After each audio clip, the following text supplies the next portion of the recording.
Culté-Part, Binge Audio. J'ai l'impression d'avoir dit des trucs trop nuls par rapport à la dernière fois. Oh, c'est terrible. Elle, c'est Sarah. Vous la rencontrerez plus tard dans cet épisode et vous pourrez vous rendre compte que contrairement à ce qu'elle pense, elle n'a aucune raison de s'en faire.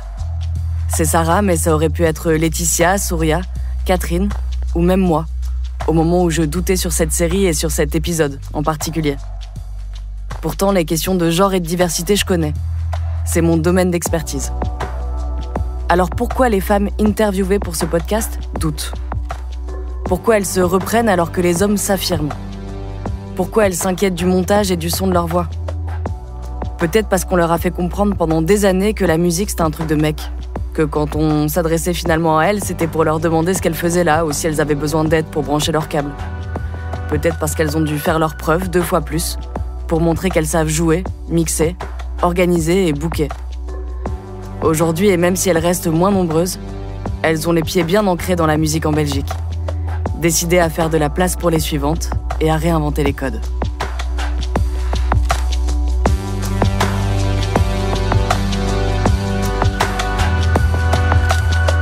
Quelle place occupent les minorités de genre et de race dans le milieu musical belge ?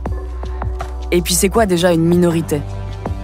Qui paye le prix du militantisme ? Et comment peut-on rendre la fête accessible à toutes et à tous ? Dans cet épisode, on va parler musique évidemment, mais aussi minorité, sororité et diversité. Tout un tas de termes en T que mes invités vont se faire un plaisir de déconstruire. Vous vous apprêtez à écouter Rokia, Maya Ajmia, Sarah et Souria. Elles font partie des bâtisseuses de la scène musicale belge alternative de demain.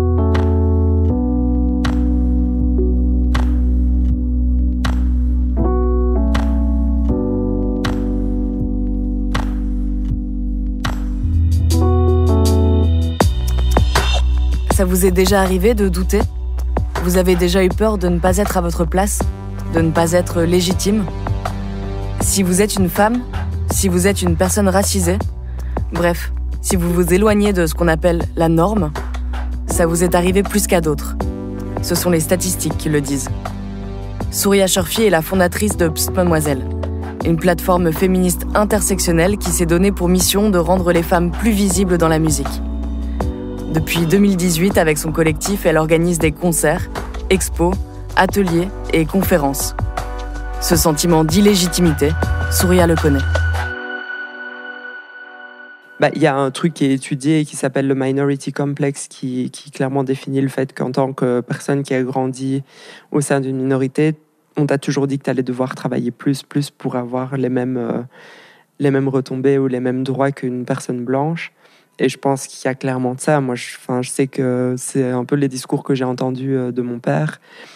Et avec Psst Mademoiselle, j'ai eu ça très fort au début de ce syndrome de l'imposteur classique où je fondais une plateforme, mais j'avais jamais organisé d'event, moi-même je fais pas de musique, donc je suis un peu genre ok, qu'est-ce que tu fous là, tu vois. Et j'ai vraiment eu du mal avec ça, à me dire que ce que je faisais était légitime et qualitatif en fait. Et c'est que maintenant que j'ai un peu plus de confiance en moi à ce niveau-là, mais c'est vraiment pas facile.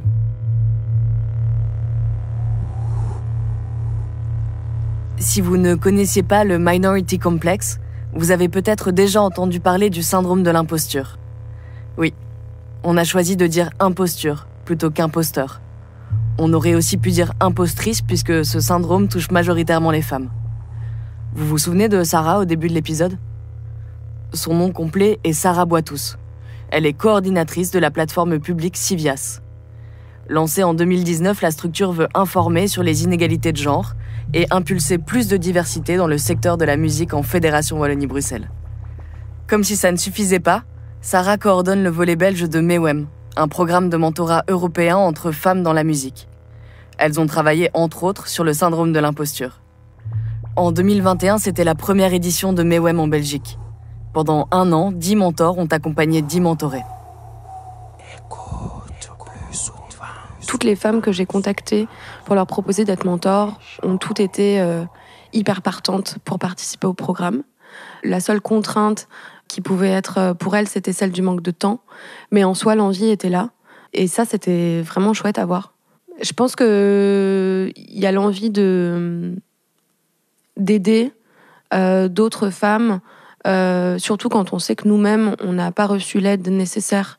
Et en fait, c'est une aide qui est assez informelle parce que c'est pas forcément quelque chose qu'on va nous apprendre au cours de nos études ou dans des livres, où c'est vraiment, voilà, si on n'a pas cette personne au moment où on développe notre carrière professionnelle qui va nous aider et qui va nous soutenir quand on est face à des problématiques qui sont assez spécifiques, c'est difficile. Donc, je crois que de la part des mentors, il y a une vraie envie de transmettre, de partager son expérience et de faire en sorte que aujourd'hui, les femmes galèrent un peu moins qu'elles, en fait. La voix du feu Se serrer les coudes et faire en sorte que les suivantes galèrent moins que les premières, c'est aussi ça qui se cache derrière le mot sororité.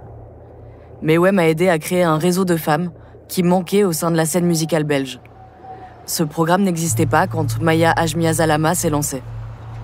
En 2017, la Bruxelloise participe à un camp d'été décolonial qui fait grand bruit dans les médias français. À son retour, posée sur les marches de l'église Sainte-Catherine dans le centre de Bruxelles, elle imagine avec une amie un groupe de parole qui deviendra plus tard le collectif Blé d'Art. Un espace où des jeunes issus de l'immigration s'expriment à travers l'art et la culture. 3 ans après la création de Blé d'Art, Maya Ajmia devient pour d'autres le modèle qui lui a manqué étant plus jeune. Quand je vois ce que je suis en train de créer, je me dis je peux pas arrêter. Quand tu vois l'impact que ça a sur des parcours de vie, pour moi c'est important de donner un truc qui m'a trop manqué. J'aurais vraiment voulu avoir des représentations, des mentors, et je l'ai eu un peu plus tard dans ma vie. J'aurais voulu à 16 ans rencontrer des personnes qui me ressemblent, qui sont un peu plus âgées et qui sont actives dans des milieux artistiques, culturels et qui montrent un peu le chemin, quoi. S'il est si difficile pour celles qui veulent se lancer dans la musique de trouver des modèles, c'est parce qu'en Belgique comme ailleurs, les femmes restent peu nombreuses dans le secteur. Comment on le sait ? Parce qu'on s'est mis à les compter. Sarah Boitous, coordinatrice de Civias, la plateforme qui, depuis 2020, compte les femmes dans le secteur musical belge. C'est important d'avoir des chiffres parce qu'aujourd'hui, les chiffres sont des preuves. Sinon, on reste sur un stade de l'impression et on n'atteint jamais ce stade du constat qui est indéniable. Les chiffres, ça nous permet aujourd'hui de montrer clairement que les femmes sont moins nombreuses et qu'elles sont moins nombreuses aux postes décisionnaires et aux postes de pouvoir. Par exemple, dans le rapport numéro 1 de Civias, donc qui est sorti en 2020, on a vu que seulement 28% des postes de direction étaient occupés par des femmes et c'est 17% de femmes aux postes de programmation artistique, qui sont des postes de représentation et de pouvoir. C'est-à-dire que c'est à ces postes que se joue ce qu'on va transmettre comme image, comme représentation au public et à la société. Donc les femmes ont moins accès à ces postes et c'est un véritable problème. Alors je sais pas s'il y avait plus de femmes programmatrices par exemple. Est-ce qu'il y aurait plus de femmes sur scène ? Je pense que oui. Je crois qu'en fait, on n'aurait surtout pas la même vision du secteur de la musique. Enfin, j'espère en fait. Ce qu'esquisse Sarah, c'est que si les chiffres sont importants, ils ne sont pas suffisants. Puisque 50% de femmes embauchées veut dire parité, mais pas égalité. Puisque booker une femme ne suffit pas à ce qu'elle se sente respectée et en sécurité au moment de venir performer. Et parce que la musique reste un boys club, celles qui en font partie ont dû jouer des coudes pour pouvoir s'imposer. Rokia Bamba est un pilier de la scène musicale belge depuis plus de 20 ans. Elle fait le même constat. Dans un milieu toujours dominé par les hommes, blancs qui plus est, les codes peinent à se renouveler. Papa loco, où c'est vent, où c'est l'allée, nous c'est papillon, la beauté nouvelle bayagoué.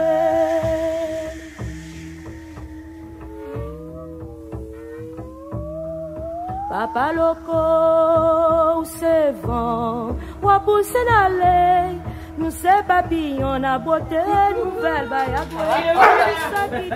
À mon lover. N'aie pas peur.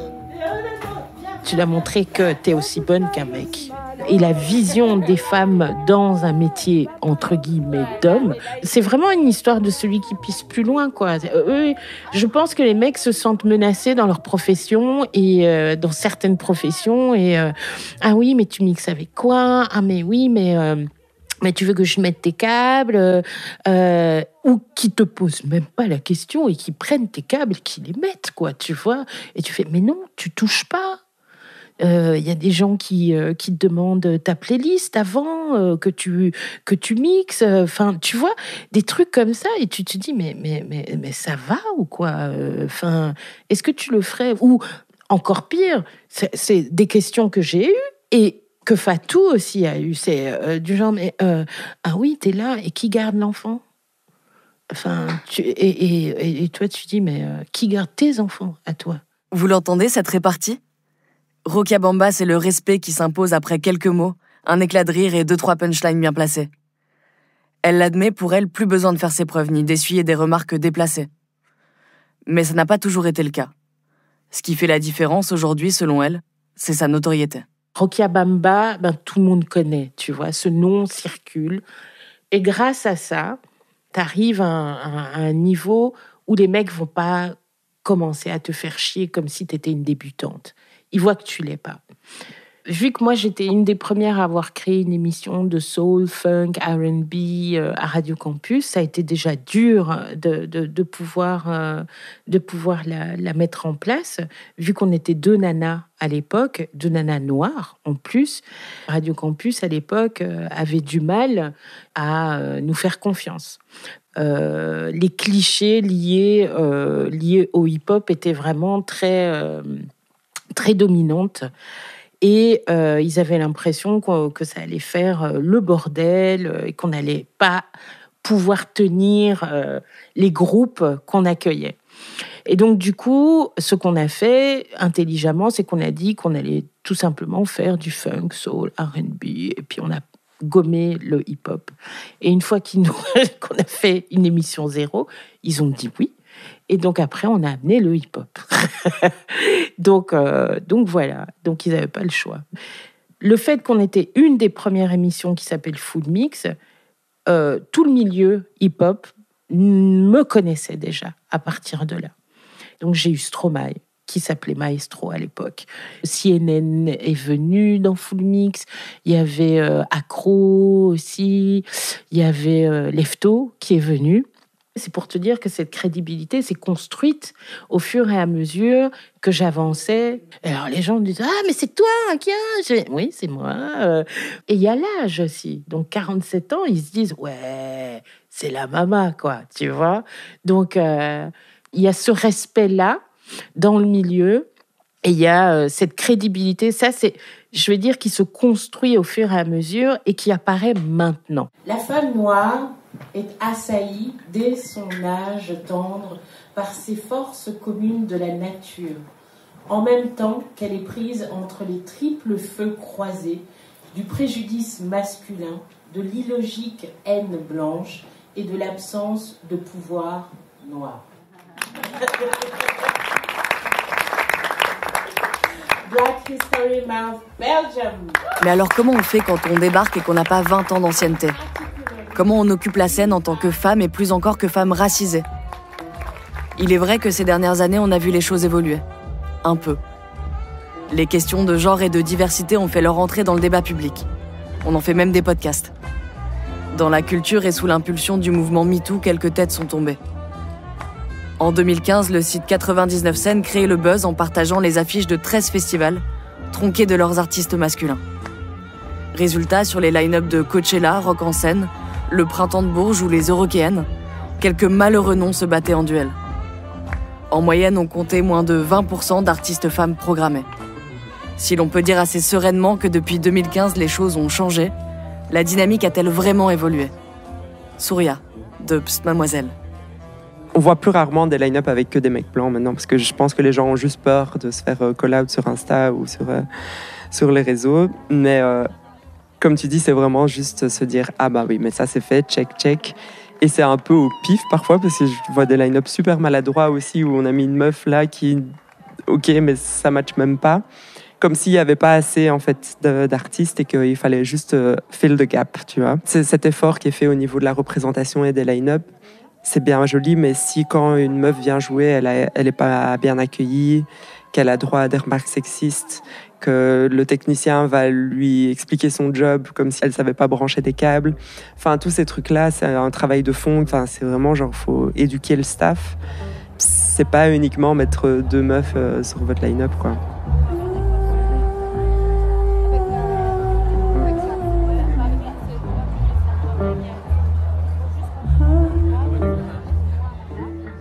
Des line-up maladroits, Maya Ajmia en a déjà rencontré. D'après elle, des membres du collectif Blé d'Art, dont elle fait partie, ont déjà été utilisés comme carte joker diversité. Ce sont ses mots. Aujourd'hui, elle se méfie des line-up 100% féminins et de l'inclusivité comme argument marketing. Le nombre d'artistes femmes encore plus racisées qui débutent en Belgique et qu'on fait que programmer dans des trucs où il n'y a que des femmes. Et pareil pour nous au sein de Blé d'Art, le nombre de fois qu'on a été programmé à des soirées en EasyJet, tu te demandes est-ce que je suis un outil de marketing ou est-ce qu'on me prend pour ce que je suis. Et je me rappelle une fois où on avait été bookés, on était 2 du collectif à avoir été bookés à une soirée. Et c'était vraiment en mode world music, très diversité et tout, mais c'était pas du tout. Enfin, genre les DJ qu'il y avait avant et les groupes live qu'il y avait avant, ça n'avait rien à voir avec le style de musique que je mixais en tout cas. Moi, je mixais essentiellement du rap français, de la musique à chicha. Et là, je me retrouve avec des gens qui voulaient avoir en mode du Tiken Jah Fakoly. Enfin, c'est caricaturé, mais c'est ça. Et là, je me rappelle m'être fait la réflexion, mais plus jamais j'accepte ce genre de booking si je suis pas sûre de quel type d'ambiance c'est. Et depuis, on pose souvent plus de questions quand on est booké. Oui, c'est quoi le type de public? Est-ce que vous savez quel genre de musique on joue? Parce que ça nous est déjà arrivé aussi d'être booké et de préciser nous-mêmes quelle musique on joue. Enfin, ce que je comprends pas, soit tu sais, soit tu poses la question. Et puis que la personne par mail nous réponde par contre, une fois du Joule, c'est ok, mais passez pas trop de Joule. Alors que c'est un des artistes qu'on mixe le plus. Pourquoi tu nous appelles, en fait, si c'est pas pour jouer du Joule ou de la musique comme ça? Il y a un mot de jargon qui existe pour ce que Maya Ajmia décrit. On appelle ça le tokenisme. Tokenisme comme token, de jeton. En gros, il s'agit d'intégrer quelques personnes issues des groupes sous-représentés pour donner une illusion de diversité. Par exemple, booker une femme en première partie d'un line-up exclusivement masculin, ou encore faire jouer une personne non blanche au milieu d'une soirée qui n'a rien à voir avec son style de musique, comme c'est arrivé au collectif Blé d'Art.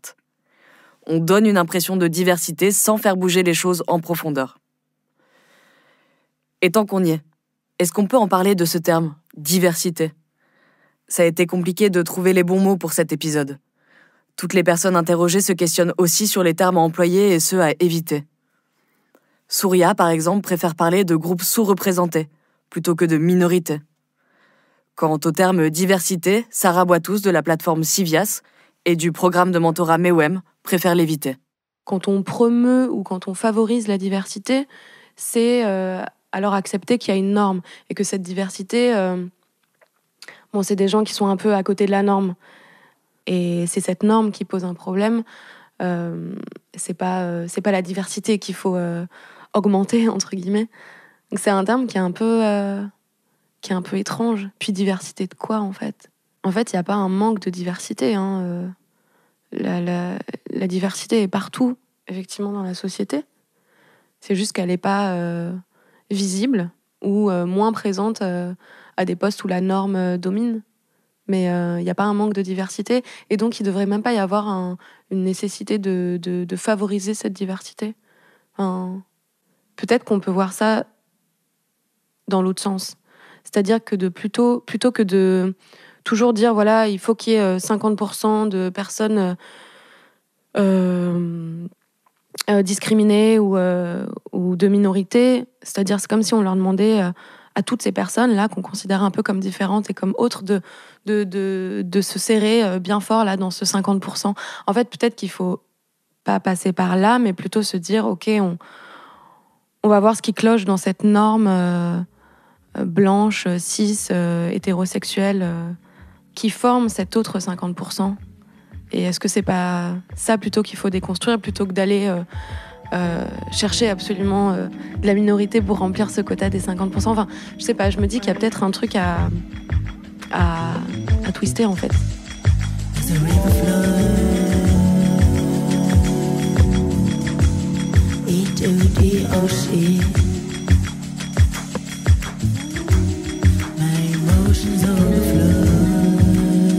Bon, là, on parle de 50%, mais vous l'aurez compris, c'est une image. En Belgique, la diversité, vous ne voyez pas, mais je mets des guillemets, se mesure en fonction du pays d'origine. À Bruxelles, en 2021, 1 habitant sur 3 était de nationalité étrangère. Et on comptait pas moins de 179 nationalités différentes, rien que pour la capitale. Difficile donc de parler d'un manque de diversité. Maintenant qu'on est plus au clair sur les termes, retournons à l'avant de la scène. Maya Ajmia s'est confiée à moi. Quand elle se retrouve à mixer devant un public, c'est un de ses rêves d'enfance qui se réalise. Mais est-ce qu'elle rêvait d'en faire carrière ? Je ne sais pas. Ce que je sais, c'est que Bled Art, comme Mademoiselle et de nombreux autres collectifs féministes, antiracistes ou militants, reposent sur les forces bénévoles de leurs membres. Dans ce cas-ci, des femmes, non rémunérées, sur lesquelles pèse en partie le changement et l'évolution d'un milieu tout entier. Maya Ajmia Zalama, du collectif Bled Art. Au départ, on était donc 10-11. Après, on est resté 5 pendant 2 ans, vraiment le groupe fixe. Et maintenant, on n'est plus que 2, parce qu'aussi, il y a vraiment des questions économiques. En fait, on ne gagne pas d'argent avec Bled Art. Et à ce moment-là, je ne sais même pas comment on a tenu, parce que quand on était à 5, on était presque toutes étudiantes. On avait notre job étudiant, plus l'école, plus Bled Art, le bénévolat. Et entre-temps, là, on a tout été diplômés. On est tout entré dans la vie active. Et c'est compliqué aussi de continuer à faire quelque chose qui prend autant de place et qui ne rapporte pas d'argent. Après, il y a aussi une question de privilège. Là, je vis chez mes parents. Si j'avais un loyer à payer, je ne pense pas que j'aurais pu continuer, par exemple.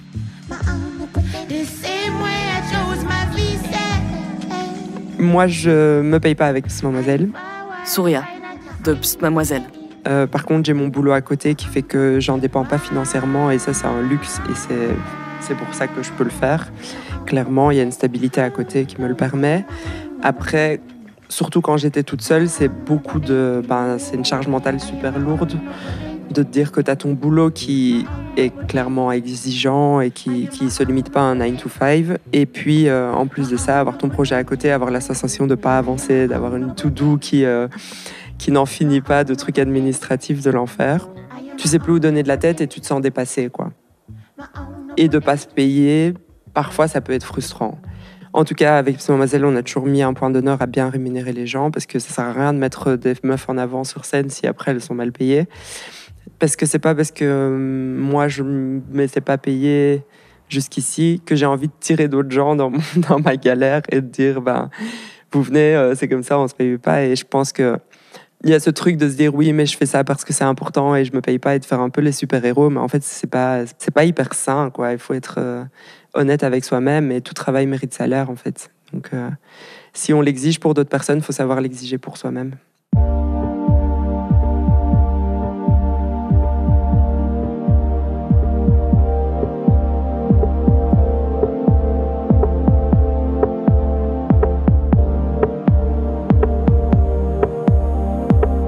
Vous vous souvenez du Minority Complex ? Comment on appelle des femmes qui combinent un boulot, des études et un projet militant ? Si on leur applique volontiers le terme de Wonder Woman, Souria et les autres ont flirté avec le burn-out militant et sont maintenant conscientes qu'il faut être vigilante. Être engagée, ok, mais pas aux dépens de leur santé, qu'elle soit physique ou mentale. Quand on écoute Maya Ajmia et Souria, on se dit que côté finance, il y a peut-être un truc qui cloche. Qu'on n'est pas face à des négociatrices nées, quoi. Pourtant, il y a un point sur lequel elles ne transigeront pas. Si l'argent doit sortir de certaines poches, ça ne sera pas celle de leur public.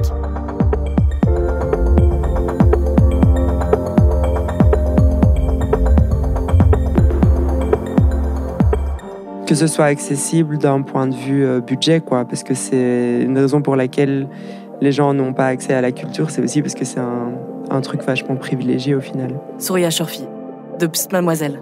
La plupart du temps, on s'allie avec un lieu et du coup, il y a une demande de subside qui est faite avec le lieu, etc. pour qu'on ait un budget et du coup, ne pas compter sur des frais d'entrée qui ne soient pas accessibles à tous et à toutes. Là, pour le moment, on est enfin une ASBL, donc on va aussi demander des subsides. Je pense que c'est ça, le seul moyen que ce soit accessible, c'est d'essayer de gratter des sous, quoi. Parce que clairement, on n'est pas des investisseuses, on ne va pas pouvoir créer tout ça si on n'a pas d'argent, mais ne pas le demander au public, c'est aussi chouette, quoi. Voilà, on y est. L'un des cœurs de cet épisode. Laisser la place à des groupes sous-représentés sur la scène et dans les coulisses, c'est aussi garantir que ce genre de questionnement sera enfin adressé. Qui a le droit à la culture ? Qui peut se permettre de payer le prix d'entrée ? Et parfois même, qui restera à la porte en regardant les autres rentrer ? Maya Ajmia, de Blédart. Des fois, ça va aussi loin où il y a des membres de ma famille qui se sont fait recaler à des soirées où je mixais. Et ça, c'est d'une violence, mais t'as envie de brûler tout l'immeuble, en fait. Comment vous réussissez à faire venir ce public, à travailler avec ces gens-là? Mais en fait, c'est les membres de notre famille, c'est nos amis proches, c'est nos voisins. Et ça fait poser des questions sur le milieu socioculturel de manière générale en Belgique, où tu dis, mais en fait, donc tu as des gens dans des bureaux qui font des appels à projets avec des projets, et après, ils vont galérer pour trouver des jeunes qui veulent bien participer à ce qu'ils viennent de créer. Mais il y a un souci, il faut partir d'en bas du terrain pour créer quelque chose et pas le contraire. En Belgique, la scène culturelle alternative ne peut se passer des appels à projets et autres soutiens publics financiers. Pour autant, ils ne suffisent pas. Le développement de projets culturels accessibles et engagés se fait avant tout en lien avec le terrain. Partir du terrain, c'est politique. La musique et la culture défendues par les actrices de cet épisode sont, consciemment ou non, politiques. Faire évoluer les représentations et rendre la culture accessible à toutes et tous, c'est encore une fois politique. Maya Ajmia Zalama. Je ne considère pas que je mène un combat militant politique, c'est juste que ma vie, elle est politique parce que je suis une minorité, comme c'est le cas pour les autres membres de Blédart. J'ai grandi avec donc 3 langues différentes, 2 religions différentes. L'identité, on va dire, c'était impossible que ce ne soit pas un des sujets de base de mon existence, en fait. Donc c'est sûr que malgré moi, ça va ressortir dans la musique, dans mes discours, dans mes films. Mais il y a plein de fois où c'est pas du tout réfléchi. Quand je mixe au KVS et que je mets du Jaja et Dinaz dont je suis ultra fan et que t'as tout le public qui commence à sauter et à crier le refrain, moi mon cœur il bat de dingue, je suis en train de vivre un moment incroyable. Je suis pas du tout en train de me dire que je fais un truc militant, alors qu'après on me dit mais tu te rends compte, t'as fait rentrer des jeunes au KVS avec les moulures en or là sur le plafond qui sont en train de chanter du Jaja et Dinaz. Enfin, c'est incroyable. Et c'est après je me dis ah ouais j'avoue il y a un truc politique derrière, mais sur le moment même non, ce serait bizarre de calculer tout ce genre de trucs aussi. Jaja et Dinaz, dont parle Maya Ajmia, est un groupe de rap français d'origine tunisienne et algérienne. Le KVS, c'est le Théâtre Royal Flamand, à Bruxelles. Les faire se rencontrer, c'est relier 2 formes de culture. Une plus populaire et une plus institutionnelle. C'est créer un pont entre des cultures, des communautés et des classes sociales différentes. Le tout grâce à la musique. En mixant au KVS, Maya Ajmia et le collectif Blédart occupent l'espace et prennent la parole. Plus encore, elles passent à l'action. Parce que si les récits des personnes minorisées sont importants, pour de nombreuses artistes, musiciennes et militantes, il est temps de passer à l'action.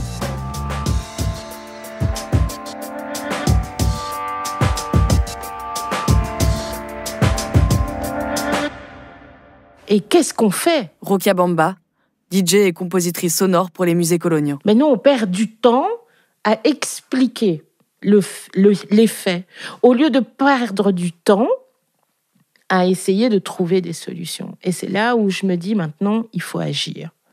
Parce que mes enfants sont là. Et moi, ce que je fais, c'est que j'agis. Quand je rentre quelque part, je fais du bruit. Tout ce que je te dis comme exemple de ce que j'ai vécu, il suffit de les rassembler et de créer vraiment une connexion entre le public entre la personne qui accueille, entre le centre qui accueille et entre toutes les personnes qui font que le lieu soit safe. Donc il faut que tout le monde se mouille. Créer une connexion entre l'artiste, le public et le lieu qui accueille, ça peut paraître simple, dit comme ça. Pourtant, ça ne se passe quasiment jamais. Parce qu'il faudrait être prêt et prête à repenser entièrement les codes de la fête. Puisqu'on le disait plus tôt, intégrer des personnes sous-représentées n'est pertinent que si on fait évoluer toutes les représentations. Promouvoir la diversité n'a de sens que si la norme elle-même est questionnée. Alors qu'est-ce qui doit changer pour que nos lieux de fête deviennent plus inclusifs, plus accessibles et plus safe ? Surya Shurfi et le collectif Psst Mademoiselle réfléchissent à des solutions, toujours en lien avec leur public. Quels sont les codes des teufs classiques, ce passage par la sécu, cette entrée payante, ces espaces noirs avec un DJ en face et ce côté hyper frontal avec le DJ parfois même plus haut, comme s'il y avait une espèce de différence entre l'artiste et le public. Donc du coup, nous, ce qu'on va essayer de faire surtout cette année, c'est vraiment de bosser sur l'espace même, comme je te dis, donc en incluant le public dans la création de l'espace, mais aussi en se disant, ok, comment est-ce qu'on casse ce truc, comment est-ce qu'on fait que quand on rentre dans l'espace, il y a une autre expérience en fait que ces trucs qui sont tout le temps pareils, donc pourquoi pas mettre plusieurs DJ en cercle ou avoir les baffles qui viennent d'un autre côté pour que les gens soient plus en interaction aussi les uns avec les autres, parce qu'on a clairement perdu ce truc où maintenant c'est hyper individualiste et on danse chacun face au DJ sans trop se connecter. Casser l'espace et voir ce qui se passe quand on crée une nouvelle disposition. Réfléchir les espaces. Intégrer le plus de personnes possible à la réflexion. Questionner nos représentations. Lutter contre les violences sexistes et sexuelles. Former tout le staff, de la porte d'entrée jusqu'au bureau. Ça fait un paquet de boulot.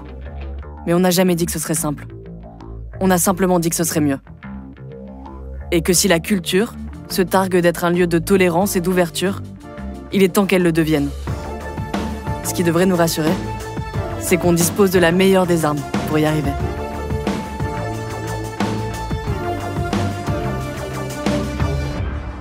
La musique est une arme, elle est contestataire, elle permet de se positionner. Moi, je vois par rapport à moi ou par rapport aux afrodescendants avec lesquels j'ai discuté, on n'ose pas parce qu'on ne nous donne pas la parole. Quand je dis nous ou quand je parle de moi, c'est vraiment parce que je suis noire, parce que je suis une femme, ça nous permet de pouvoir dire et d'oser dire. C'est tout un processus où l'autre doit aussi vouloir entendre. Será tal vez la esperanza de un cariño adormecido. Yo sabré reír. Yo sabré llorar, yo sabré entregar de mi cariño. Negra, negra que te quiero, negra presuntuosa, que me estoy muriendo de darle tu boca, que me está pisando los talones de la libertad. Negra, negra que te quiero, negra presuntuosa, que me estoy muriendo de darle tu boca, que me está pisando los talones de la libertad.